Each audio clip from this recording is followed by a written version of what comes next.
¿Qué tal, amigos? Pues hoy vamos a hablar de Jesús como el Hijo del Hombre, el Hijo de Adán. ¿Qué significa ese título que constantemente él hace referencia cuando habla en los diferentes evangelios? Por ejemplo, en el de Lucas hace mucho énfasis que Jesús es este hijo de Adán o Hijo del Hombre, ¿no? Entonces, pues para empezar hay un pasaje del profeta Daniel que él en una visión nocturna ve como alguien parecido a un hombre se acerca a Dios para recibir todo el dominio y todo el poder y toda la autoridad sobre todas las naciones de la tierra, sobre todo tipo de ser humano, ¿no? Entonces, cuando Jesús está haciendo referencia de que Él es el Hijo del Hombre, pues está haciendo una clara alusión a lo que dice el profeta Daniel, ¿no? O sea, Él está diciendo que Él es Dios quien puede perdonar pecados hecho hombre. Y esto lo podemos corroborar. Esta deidad de Dios, de Jesús, se puede corroborar en los credos que aparecen en Filipenses, por ejemplo, o en Colosenses, donde se habla cómo es que Dios se personifica, se hace hombre para humillarse a sí mismo y vaciarse en un ser humano, en este caso en Jesús, y entonces poder cumplir este sacrificio perfecto, poder pedir perdón perfectamente para que nosotros podamos ser rescatados, ¿no? Y en Colosenses se nos habla de que en Jesús se encuentra la imagen del Dios invisible hecho hombre, ¿no? Entonces no es algo que se haya descubierto después de varios siglos, sino que era evidente hasta para los testigos decir que en Jesús se encontraba toda la plenitud de la divinidad, ¿no? Pero lo que lo hace muy interesante es que, por ejemplo, cuando vemos Mateo va explicando las genealogías de Jesús y cómo se demuestra que en él se cumplen las profecías del pueblo hebreo, sobre todo solamente en él se podría cumplir que él fuera el heredero del trono de David, y por lo tanto eso lo hacía un juez legítimo sobre los judíos, ¿no? O sobre el pueblo de Israel. O sea, tendría que ser alguien que estuviera sentado como monarca absoluto del trono de David para poder cumplir lo que se decía de las escrituras acerca del Mesías que ellos esperaban, ¿no? Y luego, y de hecho, se puede trazar la genealogía de David hacia Abraham, porque Abraham es el que recibe la promesa también, ¿no? De que en sus simientes serán benditas todas las naciones de creyentes, ¿no?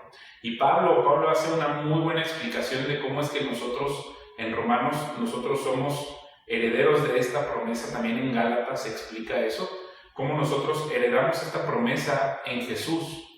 Y entonces el hecho de que Jesús sea designado hijo de Abraham, pues también lo pone a él como juez sobre todos los creyentes, todos los que recibimos la promesa, tanto judíos como gentiles, ¿no? Que la abrazamos por fe, por lo cual le llamamos padre a Abraham, ¿no?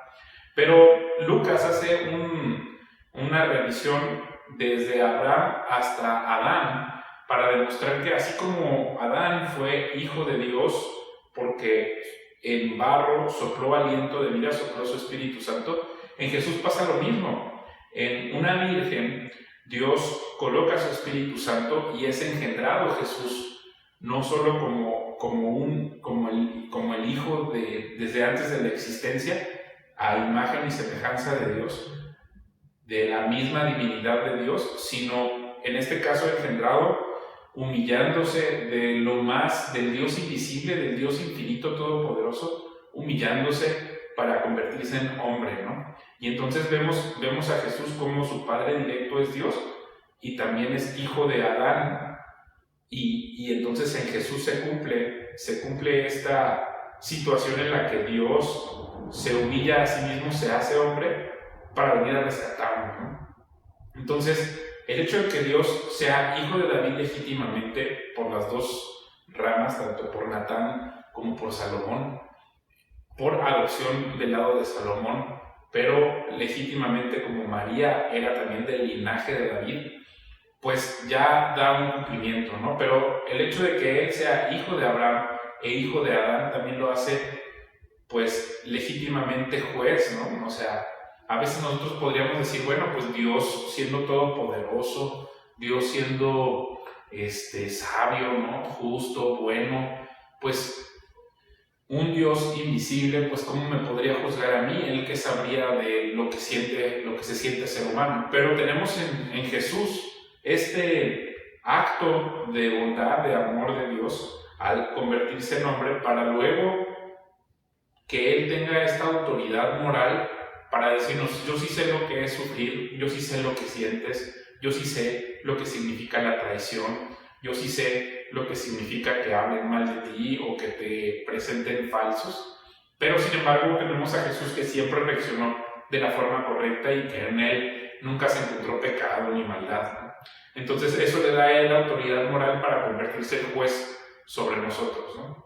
Entonces lo vemos en su ministerio como después de ser ungido es llevado al desierto y Satanás hacía pruebas sobre él para verificar si él era realmente ungido y lo quería tocar su ego, así como tocó el ego de Adán y Eva para tentarlos y decirles que iban a ser como dioses. Así esperaba que Jesús se tropezara, ¿no? Que le saliera el ego y entonces decir, ya ves, no se cumplieron las profecías en Jesús, y entonces arruinar el plan perfecto de Dios, ¿no? Sin embargo, Jesús muestra todo el tiempo voluntad, esa fuerza, esta fe, ¿no? Esfuérzate y sé valiente. Y en Jesús, Él hace todas las cosas que se dijeron acerca de Él en las profecías cientos de años antes de que Él llegara.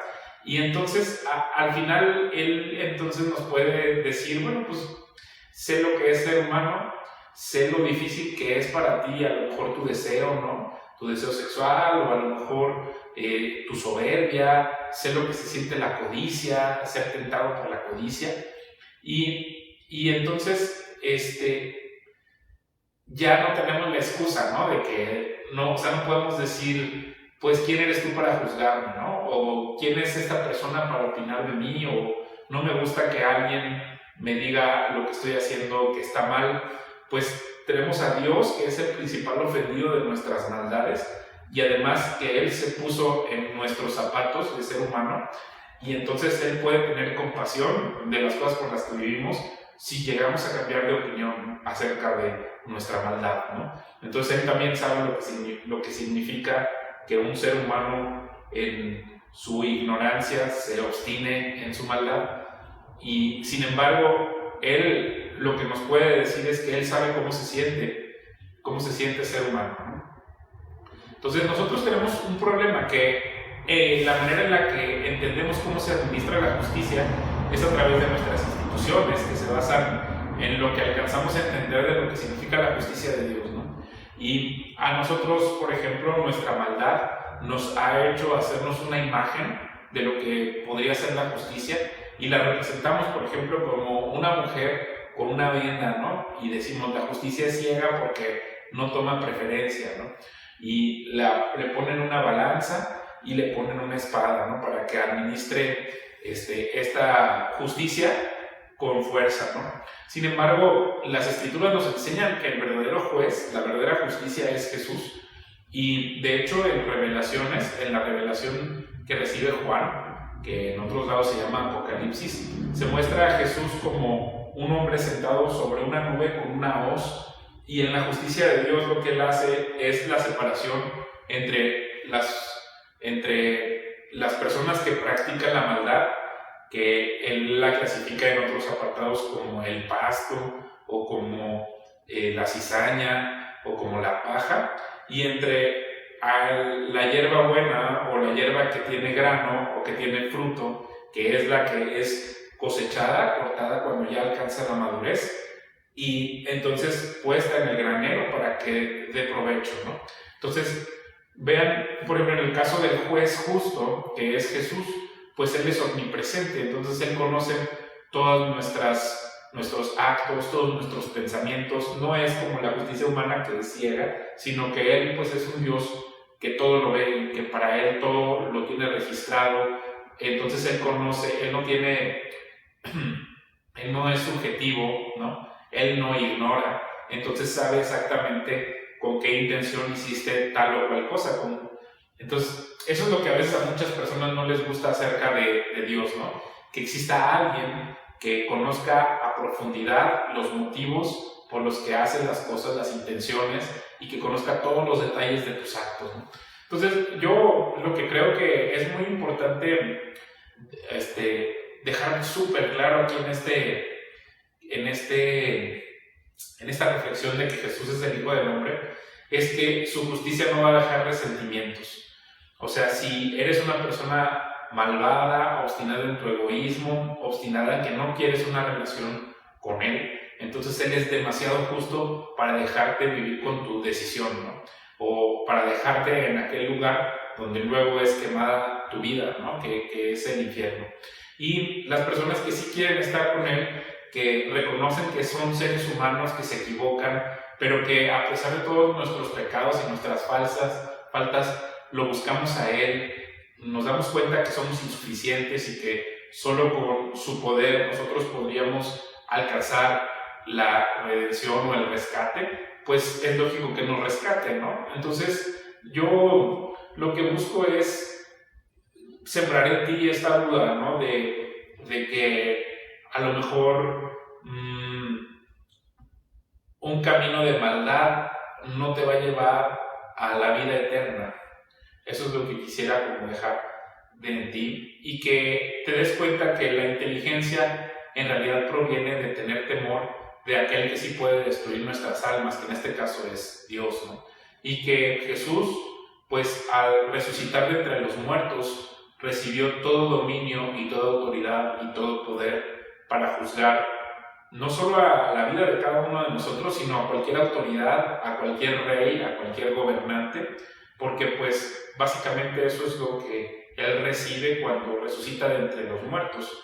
O sea, sufrió para luego ser sepultado y luego levantado, y de esa manera pues gobernar con vara de justicia sobre un trono, ¿no? Un trono que es siempre eterno y al cual pues Él nos invita a formar parte, ¿no? Pero pues eso es lo que es muy interesante, de que Él es el Hijo del Hombre.